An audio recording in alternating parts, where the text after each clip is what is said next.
Hi there, my name's Jenna. I'm here today with my grandpa, Krok, and we are both here today to support Change the World for Good. If there's one thing I can say that my grandpa has taught me is to always be a giver rather than a receiver, and to be a mensch and to work hard. I would just like to speak about a quote that David said about my grandpa. While they have taught so many how to give and how to give to others with great compassion and joy, they have taught us all how to see the opportunities that Hashem has for all of us in life, and how to maximize them in the best possible way for the betterment of others. I'm a great admirer of Chabad, particularly the leaders in South Africa from the Chabad institution, David and Michael Katz. I've always been taught that you should rather be a giver than a receiver. Let me read to you what I wrote in an article in the 2013 Jewish Report magazine. I gave 18 points of life. I was first asked, I've often been asked, when am I going to retire?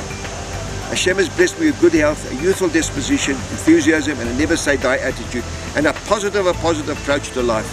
There's a great family, and a wife and a million, and a true Ashes Chayil. So what makes me tick?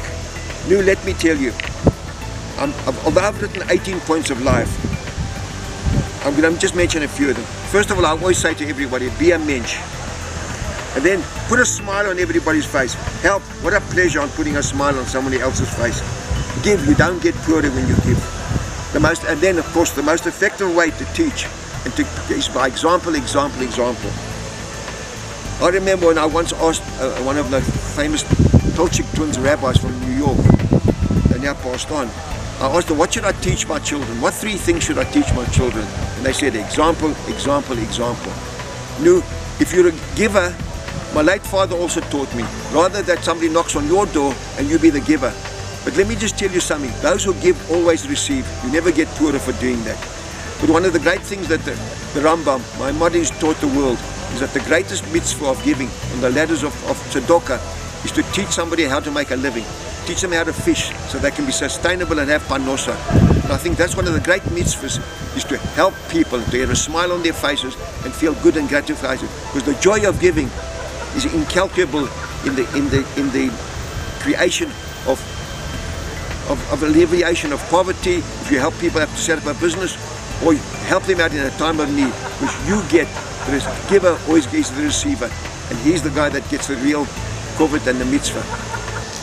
This ark stands for Acts of Random Kindness, and a great idea is to fill this ark up with any spare change and then give it to a charity of your choice or to anyone less fortunate.